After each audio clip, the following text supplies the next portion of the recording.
जय हिंद फ्रेंड्स।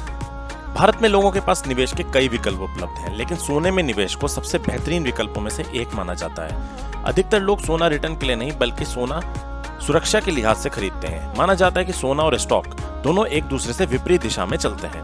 इसका साफ मतलब है कि जब सोने का भाव बढ़ता है तो स्टॉक मार्केट में गिरावट देखने को मिलती है, जैसे कि पिछले साल हुआ था।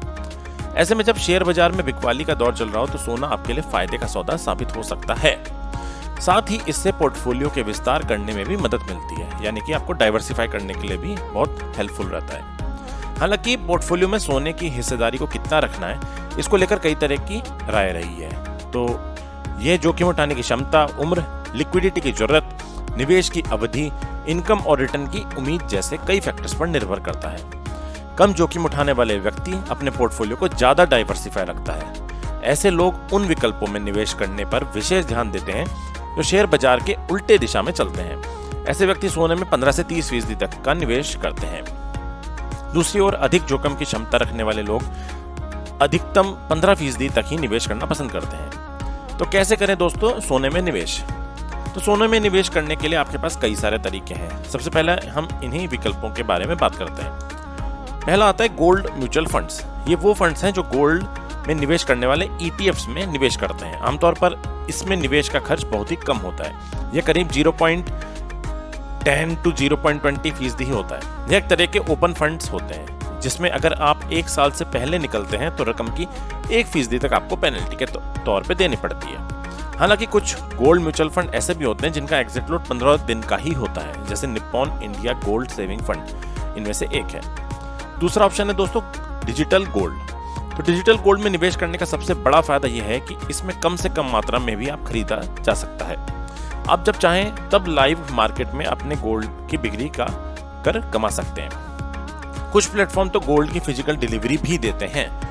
डिजिटल गोल्ड में निवेश करने का नुकसान है कि इसके लिए कोई रेगुलेटरी मैकेनिज्म नहीं है। तीसरा ऑप्शन दोस्तों आता है सॉवरेन गोल्ड बॉन्ड। सोने में निवेश करने के लिए यह भी एक अच्छा विकल्प माना जाता है। इस विकल्प की सबसे बड़ी खासियत है कि इसमें जोखिम कम है और कोई मैनेजमेंट फीस भी नहीं देना होता है। हालांकि इसमें लिक्विडिटी की सुविधा उतनी बेहतर नहीं है। सोवरेन गोल्ड बॉन्ड में निवेश की सबसे अच्छी बात यह है कि इस पर सालाना 2.5% का अतिरिक्त रिटर्न भी मिलता है। अगर इस इन्वेस्टमेंट को मैच्योरिटी तक रखा जाता है तो इसमें कैपिटल गेन्स पर कोई टैक्स नहीं देना पड़ता है। चौथा ऑप्शन आता है गोल्ड ETFs का। तो गोल्ड ETF में निवेश करना ज्वेलरी खरीदने या सेविंग्स स्कीम में निवेश करने से बेहतर विकल्प माना जाता है, लेकिन इनके साथ डीमैट चार्ज का बोझ रहता है। गोल्ड ETF को स्टॉक मार्केट पर लिस्ट होता है। गोल्ड ETF में निवेश करने से पहले इस ट्रैक करना और लिक्विडिटी के बारे में पूरी जानकारी जुटाना जरूरी होता है। हालांकि गोल्ड ETF का एक्सपेंस रेशो 0.20% से ज्यादा नहीं होता है। गोल्ड सेविंग्स स्कीम आता है दोस्तों, एक और ऑप्शन होता है। यह एक ऐसी स्कीम है जिसमें आगे की तारीख पर सोना खरीदने के लिए पैसे जुटाने में मदद करता है। इसमें सोना खरीदारी पर डिस्काउंट भी मिलता है।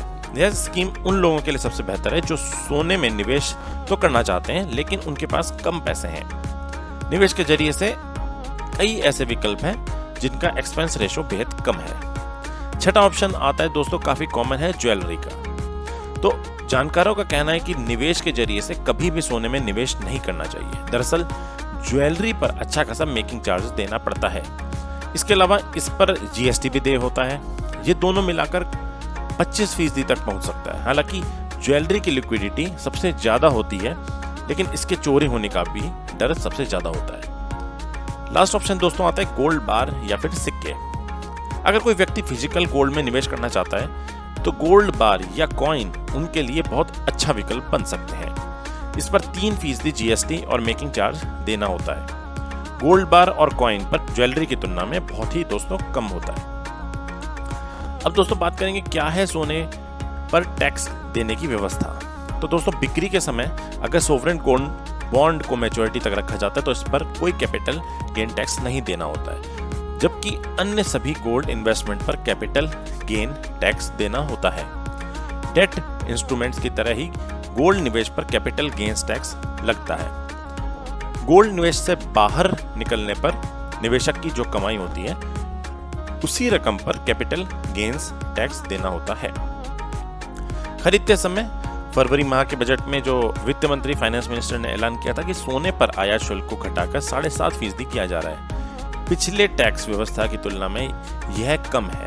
हालांकि आयात शुल्क में कृषि इंफ्रास्ट्रक्चर और डेवलपमेंट सेस के नाम पर 2.5% का अतिरिक्त टैक्स वसूल जाएगा। गोल्ड पर 3% की जीएसटी और ज्वेलरी मेकिंग पर 5% की जीएसटी देनी होती है। तो दोस्तों ये था गोल्ड के ऊपर हमारा एक छोटा सा वीडियो। आशा है आपको इन्वेस्टमेंट के तौर पे आपको समझ गए होंगे आपको कहाँ पे सबसे अच्छा इन्वेस्टमेंट करना है, या अगर आपको लॉन्ग टर्म के लिए रखना है तो आपके लिए क्या सबसे बेहतर है। धन्यवाद।